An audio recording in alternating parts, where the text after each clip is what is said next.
This is real time, live, of Kayla not knowing what she's doing and figuring it out as we go. Alright, so editing, we'll see. We'll see. And I'm sure that there are people out there that know a lot more and a better way than what I'm about to tell you.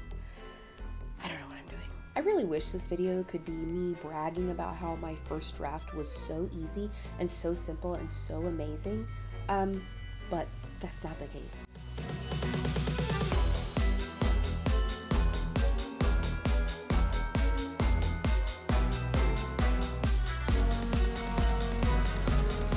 Hello friend and fellow adventurer, welcome back to the channel. My name is Kayla. I am a multi-passionate creative doing all the things. I am sharing my creative process and creative journey with you to hopefully inspire your own journey.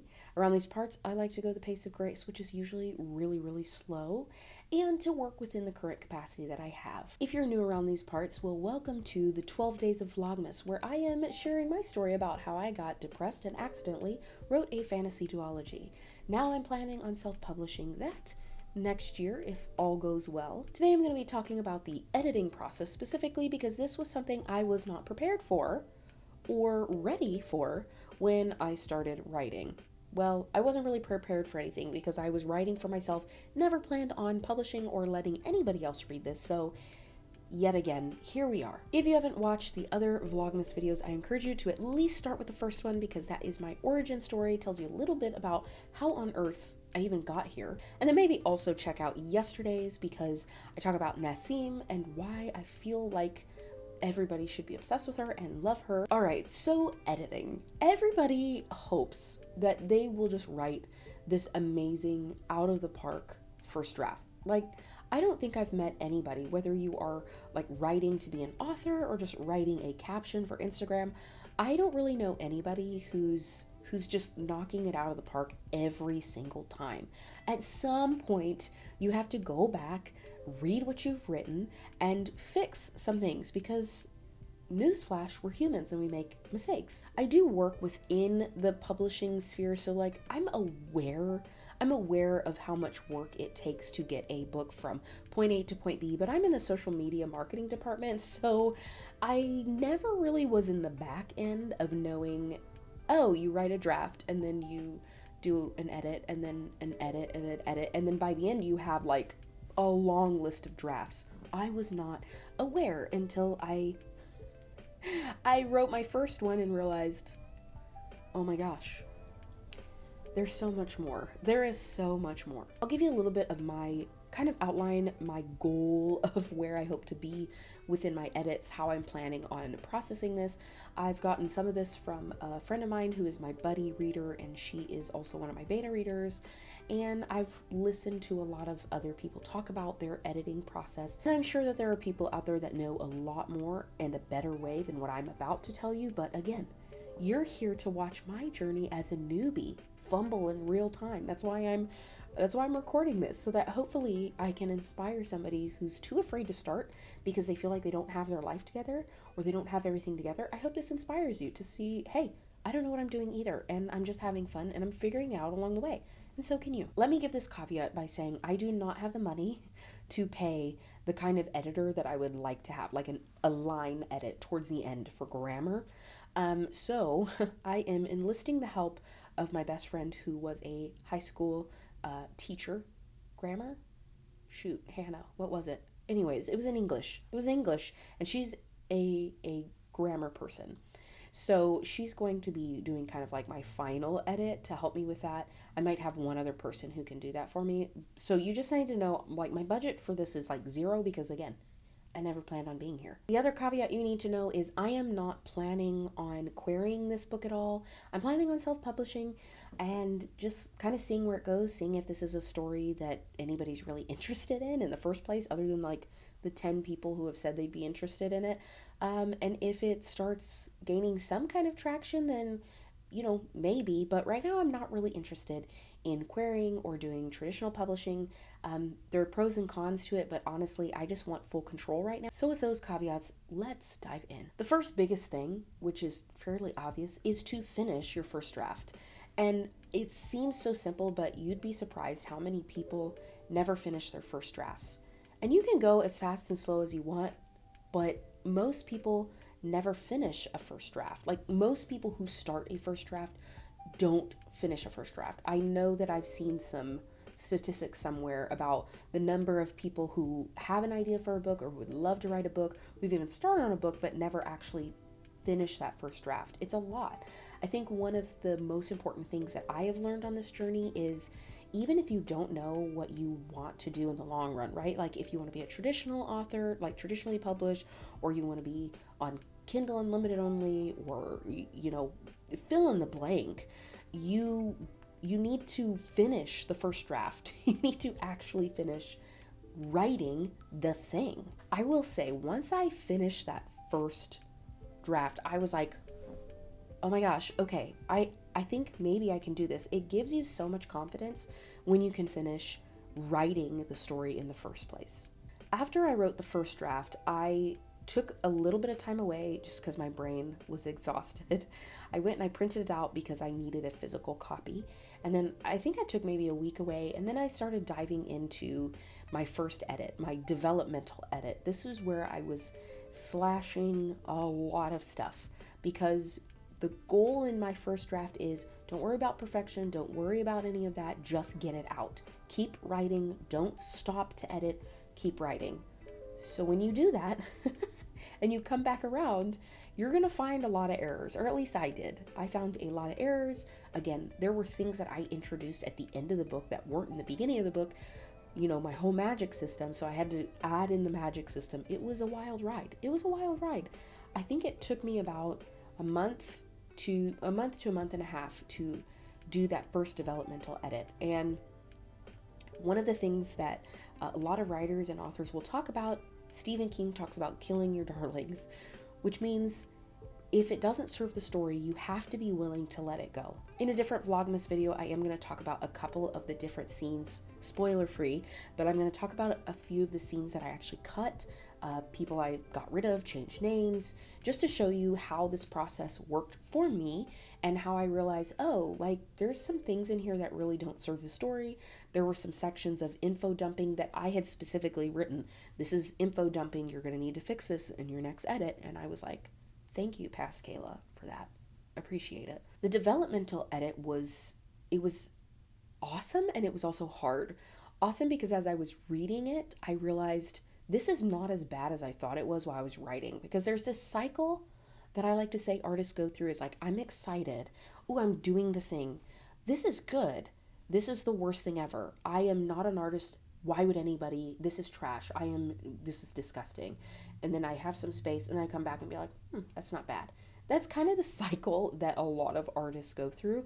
And I definitely felt that when I was finishing the first draft. Towards the end of it was like, I'm a terrible writer. I have no business doing this. Why am I doing this? Going back and doing this developmental edit, I realized, I can tell a decent story. Now, I know that I have a long way to go to where I want to be, I think, ideally as a writer. But I was like, for first time writing a fantasy duology, this ain't bad. It ain't gonna make it on a New York Times bestseller list, but I'm happy with it. This is something that I'm not gonna throw up reading. The developmental edit part that was difficult was realizing just how much I needed to cut.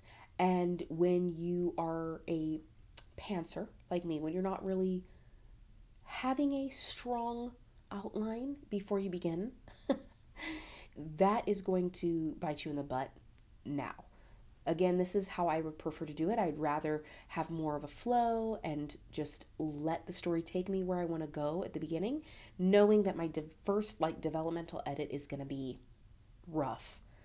I'm okay with that, but this was one of those times where I was kind of wanting to punch my past self for not having a magic system in place before beginning. But am I going to learn? Absolutely not. I'm going to continue to do it in this chaotic way because it works for me. I did, however, learn that having a little bit more of an outline would be helpful. So if I have an idea for a story, I think it's important to maybe write out a couple of scenes so I'm not, blocking my flow of ideas. But once I get a few scenes or maybe a few chapters, I think it would be good for me to stop and create just a very light outline to help me in the future when it comes to developmental edits, because it was rough. I'm not gonna lie. Now I'm in phase 2 where so I had my first draft, then I had developmental edit. So then I'm on my second draft, I guess would be technically, I'm on my second draft, and that is with my beta readers. My beta readers are there to kind of pull out the plot holes. Is this story make sense? Are my characters appealing? You know, they are people who are fantasy readers and very well aware of what the genre should, like a good book should be like, and they're reading through and they're going to give me feedback. I've already started getting feedback. Once I get the rest of that feedback, I will be jumping into, this is what I have to decide. I think I will do a character edit. My friend suggested that I kind of split up my edits. So I do a dialogue edit, a world building magic system edit, character development edit. So do 3 more edits, and then send that out to ARC readers. And then after the ARC readers, come back and do 1 more like final line edit, grammar edit. Okay, so that's going to be like grammar, page design, making sure everything looks nice. So I think when I get the beta reader feedback, I will jump into character, like a character development edit. Just because my stories, I think I'm going to be somebody who's very driven by the characters. I know that it's going to take some time. It's going to take some time for me to get better at world building. And so I realize in this first debut of mine that I still want to make my world building really good, but it's not going to be like Brandon Sanderson level yet, and that's okay. That's okay. So because I know that that's probably in my writing, what's going to be my weakest point is probably going to be my world building.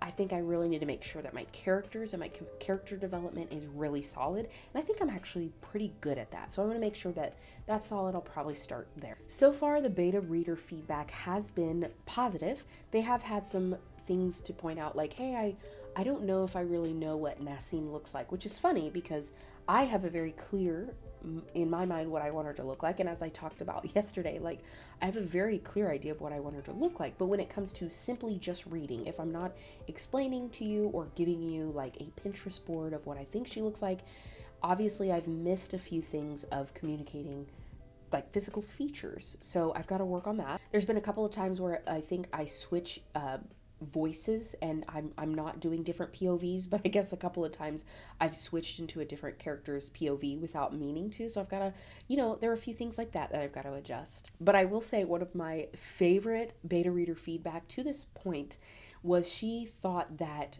Nassim and then the main male character, who I'm not going to introduce yet, that they had a dynamic like Mad Mortigan and Sorsha in Willow. And I was like, oh my gosh, that is perfect because I absolutely love that movie and I love their dynamic. And that's exactly what I was writing without realizing that that's what I was doing. So that makes me feel so good that some of my characters are coming out the way I'm picturing them in my head. I know for a fact I'm going to have to adjust some things when it comes to like just how do armies and wars work, archery, like specifics on archery and equestrian, like with horses, am I saying the right things? Do horses do that? Swords, blacksmithing. So there's some details like that I'm going to need to go in and tweak as well. That has been editing. We're still in phase 1. I think we will start seeing the ball moving a lot faster once I get beta reader feedback, and then I can go through those next 3 edits, which, famous last words, I think I can get through those edits pretty quickly because the big developmental edit is done. So we're still in phase 1. Phase 2 will be character development, dialogue, world building, magic system edit. And then phase 4 will be arc reader, grammar / line editing, and then final edits. So in my head, I have phase 1, phase 2, phase 3. I'm at the end of phase 1, hopefully shifting into phase 2 for the beginning of 2025. If all goes well, and then we'll see. Sometimes this timeline freaks me out. I don't know what I'm doing. Well, that's all I have for you today. Maybe that was helpful, maybe that was not helpful. If you need something like very specific and rigid as far as this is how editing goes and this is how you should do editing, there are plenty of other YouTube videos. But again, this is real time, live, of Kayla not knowing what she's doing and figuring it out as we go. Let me know down below how you approach editing. Is this similar to your approach?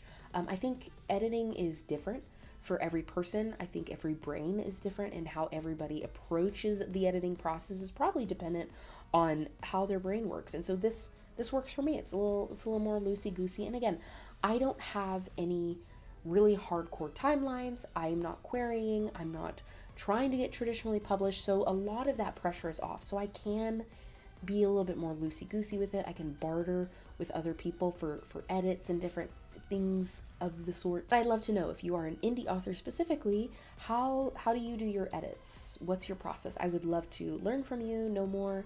But yeah, anyways, I'll see you for Vlogmas day, whatever it is, tomorrow. Bye.